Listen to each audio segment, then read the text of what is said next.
बिस्मिल्लाहिर्रहमानिर्रहीम। अस्सलाम वालेकुम नाज़रीन, आप यूट्यूब चैनल देख रहे हैं। मैं इमरान खान हूँ।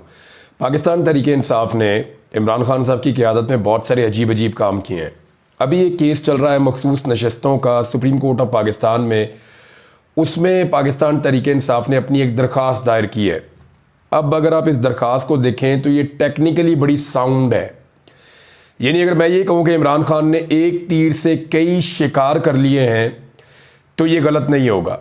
मैं इस दरख्वास्त के बारे में आपको कुछ फैक्ट्स बताऊंगा और आपको अंदाज़ा हो जाएगा कि इस दरख्वास्त ने काजी फ़ायद ईसा साहब और जो एक फुल कोर्ट बेंच बना हुआ है उनके लिए कहाँ मुश्किलात और आसानियाँ पैदा कर दी हैं, इलेक्शन कमीशन के लिए कितनी बड़ी मुश्किलात पैदा कर दी हैं, फॉर्म 47 के ऊपर बनने वाली हुकूमत के लिए और एस्टेब्लिशमेंट के लिए कितनी मुश्किलात पैदा कर दी हैं। मैं सिर्फ इसको पढ़ के आपको बताऊंगा और साथ साथ आपको बताता जाऊंगा कि एक्चुअली तहरीक इंसाफ ने किस तरह पूरे निज़ाम को बांधा है इस दरख्वास्त के ज़रिए से। दरख्वास्त कहती क्या है? ये चेयरमैन बैरिस्टर गौहर अली खान ने मखसूस नशस्तों के बारे में मुकदमे में फ़रीक बनने के लिए सुप्रीम कोर्ट में दरख्वास्त दायर कर दी। दरख्वास्त में कहा गया कि सुप्रीम कोर्ट के रूबरू मुकदमे की समाअत के दौरान इलेक्शन कमीशन ने PTI से मुताल्लिक कुछ ऐसी बातें की जो दर हकीकत दुरुस्त नहीं है और इसका मुनासिब जवाब आना बहुत ज़रूरी है ताकि मामले को दुरुस्त अंदाज में देखा जा सके। इस्तदा है कि पाकिस्तान तहरीक इंसाफ को मुकदमा में शामिल होने की इजाज़त दी जाए ताकि मामले में अदालत की मावनत की जा सके। यानी तहरीक इंसाफ कह रही है कि इलेक्शन कमीशन गुमराह कर रहा है अदालत को और कुछ ऐसी बातें कर रहा है जो गलत है, और वो बातें भी तहरीक इंसाफ के मुताल्लिक हैं और केस अदालत में चल रहा है। तो तहरीक इंसाफ का ये हक बनता है, यानी उन्होंने जवाब दिया कि हमारा इसलिए हक बनता है कि हमारे खिलाफ गलत बयानी हो रही है और हम वहाँ जवाब देने के लिए मौजूद नहीं है।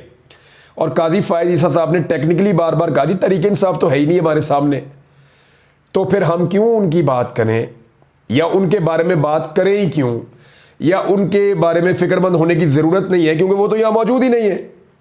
तो अब तहरीक इंसाफ ने वो जवाब ख़त्म कर दिया कि जी हम आ गए हैं, हम मौजूद हैं, हमारे बारे में बात हो रही है तो हमें भी सुना जाए ताकि अदालत की मावनत हो सके।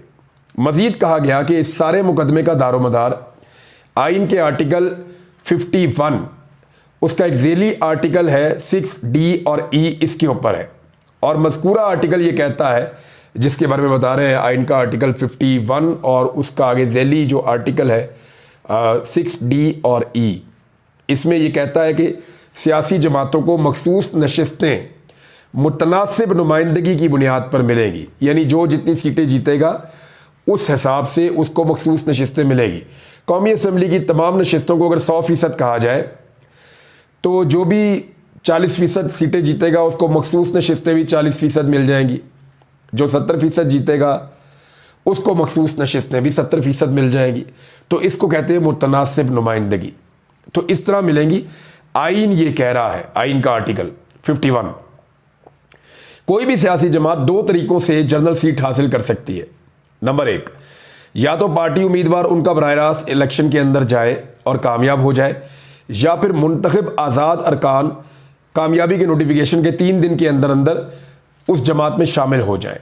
आज़ाद अरकान शामिल होने के बाद उसे पार्टी की हासिल करदा मजमूई अरकान की तादाद में शामिल किया जाएगा, यानी आज़ाद जो आएंगे उस पार्टी का हिस्सा बन जाएंगे और मुकम्मल तादाद में आ जाएंगे, और उसी मजमूई तादाद पर पार्टी को मुतनासिब नुमाइंदगी की बुनियाद पर मखसूस नशस्तों में हिस्सा मिल जाएगा। इलेक्शन कमीशन ने 2018 के आम इंतखाबात में आर्टिकल 51 ज़ैली आर्टिकल 6D और E की दुरुस्त तशरीह करके एक सियासी जमात बलोचिस्तान अवामी पार्टी को भी मखसूस नशस्तें दी जिसने आम इंतखाबात में बराह रास्त कोई सीट नहीं जीती थी। ये बात मैंने आपको बहुत पहले बताई थी कि इलेक्शन कमीशन माजी में एक ऐसा काम कर चुका है जो इसके गले पड़ेगा, और वो तहरीक इंसाफ ने निशानदेही की। तहरीक इंसाफ ने बताया कि जनाब बलोचिस्तान अवामी पार्टी ने इलेक्शन के अंदर एक भी सीट नहीं जीती थी, आज़ाद जीतने वाले उसके अंदर शामिल हुए थे, फिर वो जो जीतने वाले शामिल हुए थे उनकी बुनियाद पर मखसूस नशिस्त की मुतनासिब नुमाइंदगी उनको मिल गई थी। तो इस तरह तो फिर पाकिस्तान तहरीक इंसाफ को भी मिलनी चाहिए, या आप सुन्नी इत्तेहाद कौंसिल कहें। तो इसका उन्होंने एक बताया भी कि बराह रास्त सीट नहीं जीती लेकिन फिर भी इनको मिल गई। दरखास्त में मौक़िफ़ इख्तियार किया गया कि आइन का बुनियादी मकसद अवामी मैंडेट के मुताबिक कौमी और सूबाई असम्बलियों का क़याम है, जबकि PTI को मखसूस नशस्तें ना देने से ना तो कौमी और सूबाई असम्बलियों की हैसियत हकीकी नुमाइंदा के मुताबिक होगी और ना ही ये असम्बलियाँ अवाम की मर्ज़ी का मजहर होंगी।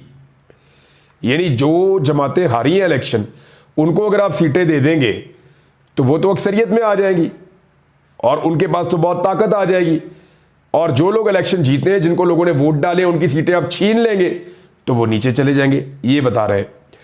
और ना ही ये असम्बलियाँ अवाम की मर्ज़ी का मजहर होंगी। PTI ने 8 फरवरी के इंतखाबात के बाद आइन के मुताबिक अमल करते हुए अपने अरकान को सुन्नी इत्तेहाद कौंसिल में शामिल होने को कहा।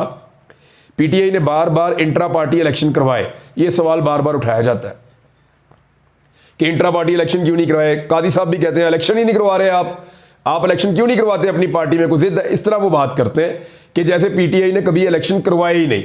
अब PTI बता रही है कि हमने तो बार बार इलेक्शन करवाए, सुप्रीम कोर्ट के 13 जनवरी के फैसले के बाद भी इंट्रा पार्टी इलेक्शन करवाए। यानी सुप्रीम कोर्ट ने जो फैसला दिया बल्ला छीनने वाला, उसके बाद इन्होंने इलेक्शन लड़ा, लेकिन फिर भी उन्होंने अपने इंट्रा पार्टी इलेक्शन करवाए। लेकिन हर बार इलेक्शन कमीशन ने PTI के इंट्रा पार्टी इलेक्शन पर एतराज़ात उठाए, जबकि यह सलूक किसी और सियासी जमात के साथ नहीं किया गया। यह कि PTI ने 8 फरवरी के आम इंतखाबात के लिए अपने उम्मीदवारों को टिकट जारी किए और इंतखाबी निशान हासिल करने के लिए ये टिकट 13 जनवरी शाम 4 बजे तक अपने अपने मुतल्लिका रिटर्निंग अफसरान के पास जमा कराने का कहा गया। लेकिन सुप्रीम कोर्ट ने इसी दिन पेशावर हाई कोर्ट के 10 जनवरी के फैसले के खिलाफ इलेक्शन कमीशन की दरखास्त पर रात गए तक समाअत की 13 जनवरी को, और समाअत के दौरान यह देखते हुए कि हाई कोर्ट का फैसला मुमकिन तौर पर कलअदम हो जाएगा, उसने PTI के लिए खतरनाक सूरत पैदा कर दी, क्योंकि यह इम्कान पैदा हो गया कि अब PTI के उम्मीदवारों को मुश्तरका इंतखाबी निशान ही नहीं मिलेगा, सबका अलग अलग निशान हो सकता है। तो इस सूरत हाल में PTI ने फौरी तौर पर PTI नजरियाती के साथ मुतबादिल बंदोबस्त किया और PTI नजरियाती ने PTI उम्मीदवारों को टिकट जारी कर दिए। PTI की तरफ से अपने उम्मीदवारों को PTI नजरियाती के टिकट हलफनामे के साथ मुतल्लिका रिटर्निंग अफसरान के पास जमा कराने का कहा गया। यह इंतजाम इसलिए किया गया ताकि PTI उम्मीदवार एक मुश्तरका इंतखाबी निशान पर इलेक्शन लड़ सकें। अब वो बल्लेबाज का निशान आ गया तहरीक इंसाफ नजरियाती का, उनके साथ सेटलमेंट होगी पाकिस्तान तहरीक इंसाफ की, और वोटर की कोई जो बहुत बड़ी तादाद है वो अपने हक के रायदही से महरूम ना हो जाए, वोटर गुमराह ना हो, एक ही निशान हो पूरे मुल्क में जाके उसके ऊपर वोट डाले। PTI के बहुत से उम्मीदवारों ने मुकर्रर वक्त से पहले PTI नजरियाती के टिकट हलफनामे समेत अपने अपने मुतल्लिका रिटर्निंग अफसरान के पास जमा कर लिए, लेकिन ऐन उसी वक्त PTI नजरियाती के चेयरमैन कौमी टेलीविजन पर नमूदार हुए और PTI नजरियाती के टिकटों से लाताल्लुकी जाहिर कर दी कि जनाब हमने तो टिकट ही नहीं दिए। वो याद है आपको, अचानक PTI नजरियाती के चेयरमैन आए, उनके मुंह पे चपेटों के निशान भी थे गालिबन, और वो बहुत परेशान थे, घबराए हुए थे। वो सारी दुनिया को आइडिया था ये क्या हो रहा है। बहरहाल उन्होंने आकर कहा जी मेरा कोई तल्लक नहीं है, मैंने कोई टिकट नहीं दिए। तो जब उन्होंने ये किया, इलेक्शन कमीशन ने भी तमाम रिटर्निंग अफसरान को हदायत जारी कर दी कि जिन उम्मीदवारों ने PTI से ताल्लुक का हलफनामा दिया है, इनकी तरफ से PTI नजरियाती के टिकट मंजूर ना किए जाएं। उन्होंने कहा जी पहले ये PTI के साथ ताल्लुक का हलफनामा सारे लोग दे चुके, लिहाजा इलेक्शन कमीशन ने उस वक्त ये कहा था कि एक उम्मीदवार 2 पार्टियों से ताल्लुक नहीं रख सकता, लिहाजा नजरियाती वाला फारग कर दिया था उन्होंने।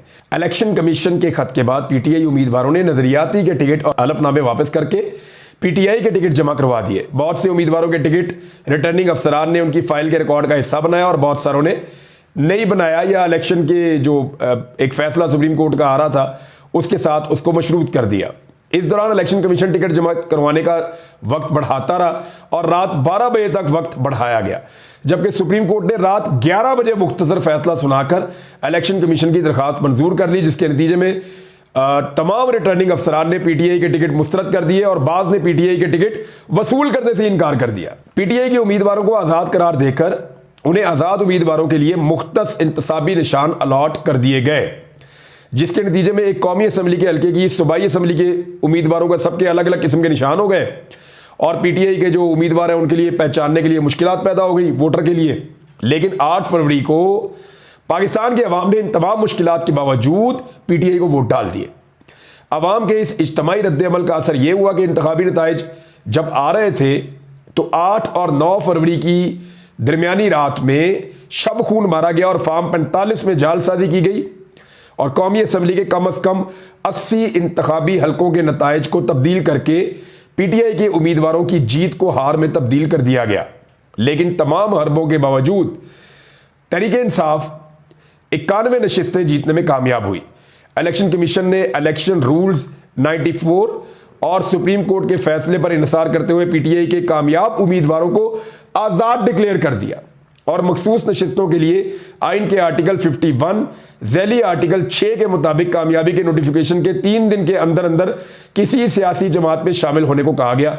और फिर ये लोग जो हैं वो इनके पास सियासी वजूहात थी जिस बिना पर PTI में शामिल होना मुमकिन नहीं था। फिर सुन्नी इत्तेहाद कौंसिल के अंदर ये लोग शामिल हो गए। PTI और सुन्नी इत्तेहाद कौंसिल का एक दरीना ताल्लुक रहा है। सुन्नी इत्तेहाद कौंसिल के चेयरमैन के बारे में उन्होंने बताया कि वो PTI का इंतखाबी निशान उन्होंने मांगा था और कौमी असम्बली के हल्के NA 104 से कामयाब हुए। माजी में इलेक्शन कमीशन ने जो तशरीह ठीक की थी आइन के आर्टिकल 51 की, जिसने आम इंतखाबात में एक जमात ने हिस्सा भी नहीं लिया और ना ही तरजीही लिस्ट जमा कराई, लेकिन उसे मखसूस नशिस्तें दी गई थी। और मज़कूरा आर्टिकल में ऐसी कोई शर्त नहीं कि आज़ाद उम्मीदवार ऐसी सियासी जमात से होगा जिसने आम इंतखाबात में कम अज कम एक जनरल नशिस्त जरूर जीती हो, यानी ऐसी जमात में शामिल होगा आज़ाद उम्मीदवार जो कम से कम एक सीट जीता हो। ऐसी तो शिक माजी में थी कोई नहीं, कोई शर्त नहीं थी, लिहाजा अब यह शर्त कहां से आ गई। बहरहाल उसमें फिर इलेक्शन के एक आर्टिकल 104 का भी हवाला दिया गया और फिर यह बताया गया कितनी कितनी सीटें पाकिस्तान तहरीक इंसाफ की कहां कहां बनती हैं और किस तरह उनको सीटें दी जाएं। और फिर उन्होंने अपना पूरा मुकदमा जो है वो समअप करके अदालत के सामने रख दिया। अब ये अवाम की मर्जी से वो कह रहे जी इनकार किया जा रहा है, ये एक धौंस और धांधली है और रियासत के आईनी और कानूनी ढांचे में तरमीम का खतरा सर पे मंडला रहा है। यानी नाम लिए बगैर एक और चीज भी कर दी पाकिस्तान तहरीक इंसाफ ने कि ये एक बहुत बड़ा फ्रॉड हो रहा है और जो लोग जीते भी नहीं उनको 2/3 अक्सरियत दिलवाई जा रही है ताकि रियासत के अंदर जो आइन मौजूद है उसके ढांचे में तब्दीली की जा सके। अब वो क्यों तब्दीली करनी है? वो एक इसलिए तब्दीली करनी है कि एक एक्सटेंशन हो जाए। तो नाम लिए बगैर पाकिस्तान तहरीक इंसाफ ने एक्सटेंशन वाला मामला भी यहां पे छेड़ दिया। तो ये है जनाब पाकिस्तान तहरीक इंसाफ का वो दरखास्त जिसको इन्होंने शामिल किया है। तो एक तीर से बहुत सारे शिकार किए अगर आप गौर करें तो। नाज़रीन कुछ और खबरें भी हैं और रऊफ हसन साहब ने 2 बड़ी अहम चीज़ें की हैं। एक उन्होंने कहा जी इमरान खान साहब ने जो शहबाज शरीफ ने ऑफर किया है बड़ा कैटेगोरिकली इमरान खान साहब ने कह दिया जी कोई मुज़ाकरात नहीं करने इनके साथ। उन्होंने क्या कहा ये मैं आपको बता देता हूं।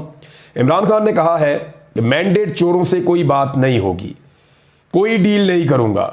शहबाज शरीफ की मुज़ाकरात की पेशकश को इमरान खान साहब ने मुस्तरद कर दिया है। तो ये तो रऊफ हसन साहब ने बहुत क्लियरली बता दिया। एक और बात उन्होंने बताई, उन्होंने कहा जी फवाद चौधरी, इमरान इस्माइल वगैरह एस्टेब्लिशमेंट के छोड़े हुए लोग हैं। इमरान खान ने वाजे कहा है कि ये लोग अब पार्टी से बाहर हैं। ये वो चूहे हैं जो जहाज से उस वक्त छलांग मार गए जब वो डूब रहा था। रऊफ हसन साहब ने इमरान खान साहब से मुलाकात की और उसके बाद ये दावा किया कि ये बातें इमरान खान साहब ने की हैं। अब मामला ये है कि कुछ सवालात और भी पैदा हो गए। वो ये कि अचानक शेख रशीद साहब आते हैं और दर्जनों इंटरव्यू दे देते हैं और उससे पहले वो बोल नहीं पा रहे थे, बात नहीं कर पा रहे थे। अचानक फवाद चौधरी साहब भी इंटरव्यूज़ देना शुरू कर देते हैं और बहुत सारी वो बातें करते हैं। इमरान इस्माइल साहब के इंटरव्यूज़ आ जाते हैं। अली जैदी साहब जो है वो मीडिया पे आपको नज़र आना शुरू हो जाते हैं। असद उमर साहब भी इंटरव्यू दे देते हैं। तो ये एकदम वो लोग जो इमरान खान साहब को छोड़ गए थे इनका एकदम मुतहर्रिक हो जाना और तहरीक इंसाफ के अंदर एक नई किस्म की ग्रुपिंग का पैदा हो जाना, अगर इन सारी चीज़ों को आप जोड़ कर देखें तो ऐसा नहीं लगता कि ये सब कुछ ऑर्गेनिकली हो रहा है। लगता है कि इस सारे के पीछे भी कोई ना कोई मेहनत कर रहा है या कुछ ना कुछ ऐसी चीज़ है जिसकी पर्दादारी है और अभी तक हम उसके बारे में नहीं जानते। बहुत मुमकिन है कि इमरान खान साहब के दिमाग में कुछ और चल रहा हो और लोगों को उस बारे में इंफॉर्मेशन नहीं है। हो सकता है इमरान खान के दिमाग में वही चल रहा हो जो रऊफ हसन आकर बता रहे हैं और हमारे पास दूसरा कोई जरिया नहीं है। और रऊफ हसन साहब के पास ये मार्जिन भी बहुत कम है कि अंदर इमरान खान साहब उनको कुछ और कहें और वो बाहर आकर कुछ और कह दें। वजह यह है कि इमरान खान साहब को उनकी बहनें भी मिलती हैं, उनको उनके वकला भी मिलते हैं, उनको उनकी पार्टी के लोग भी मिलते हैं, और सहाफ़ियों से भी उनकी वीकली मुलाकात हो जाती है, हफ्ते में 1-2 दफ़ा। तो ये 4 किस्म के लोग इमरान खान साहब को मिलते हैं। तो इमरान खान साहब का नाम लेकर बाहर आकर झूठ बोलना बड़ा मुश्किल है। अगर फवाद चौधरी साहब वगैरह के बारे में, इमरान इस्माइल के बारे में, बाकी लोगों के बारे में ये स्टेटमेंट बाहर आया है, तो फिर हमें इसके ऊपर बिलीव करना पड़ेगा कि फ़िलहाल इमरान खान साहब यही बात कर रहे हैं, और इनके मुस्तकबिल का अगर कोई फ़ैसला होना है तो वो इमरान खान साहब ने बाहर आकर ही करना है। नाज़रीन, उलमा ने मुस्तरद किया अमरीकी करारदाद को, और ताहिर अशरफी साहब का नाम भी सामने आ गया। मेरा सवाल फिर वही है, क्या ये वो सारे आलम दीन हैं जो जब अमेरिका मुदाखलत करके धमकी लगा रहा था और ये कह रहा था कि इस जमहूरी हुकूमत को गिराओ, इस तहरीक अदम एतमाद के नतीजे में तो आपको माफ़ी है, और अगर इस जमहूरी हुकूमत को ना गिराया गया तहरीक अदम एतमाद के नतीजे में तो आपको नताइज भुगतना पड़ेंगे, ये धमकी थी? या अब जो कांग्रेस की करारदाद है वो धमकी है? अब की करारदाद तो ये है ना कि जी इलेक्शन में जो धांधली हुई है उसके ऊपर तहकीकात करवाई जाए, इंसानी हुकूक की खिलाफ वर्जियां बंद की जाए, लोगों को बोलने का राइट दिया जाए, लोगों के ऊपर जुल्म और जबर बंद किया जाए, आज़ादी इज़हार राय भी और जमहूरियत की आज़ादी होनी चाहिए। ये वो सारी चीज़ें जो पाकिस्तान में रोज़ाना हम भी बोलते, और ये वो सारी चीज़ें जो यही वाली हुकूमत जो आज हुकूमत में है कल अपोजिशन में थी वो भी यही बात करती थी। इसको आप धमकी नहीं कह सकते, इसको आप एक ऐसा मुतालबा कह सकते हैं जो जमहूरी है, और पाकिस्तान का आइन भी इसके लिए सपोर्ट करता है। तो ये जो मौलवी हज़रात हैं, ताहिर अशरफी साहब वगैरह, ये पहले चुप थे जब धमकी लग रही थी, और आज धमकी नहीं लग रही तो इन्होंने रोला डाला हुआ है, और ये स्टेटमेंट पे स्टेटमेंट दे रहे हैं कि पाकिस्तान भी करारदाद लेकर आए। पाकिस्तान लाए करारदाद, फिर देखते हैं क्या होता है। नाज़रीन, जो अज़्म इस्तेहकाम ऑपरेशन है ना, उसके हवाले से कुछ डेवलपमेंट्स हैं, मैं वो आपके साथ शेयर करना चाहता हूँ। फजल रहमान साहब ने भी कबायली जरगा बुलाया है, कुछ और स्टेटमेंट भी आ रहे हैं, गवर्नमेंट ये बता रही है कि इस ऑपरेशन में करना क्या है, तो एक्चुअली ये सारा मिलाकर होने क्या जा रहा है, इसके ऊपर नेक्स्ट वीलॉग में बात कर लेंगे। अब तक के लिए इतना ही। अपना ख्याल रखिएगा, अपने इस चैनल का भी। अल्लाह हाफिज़।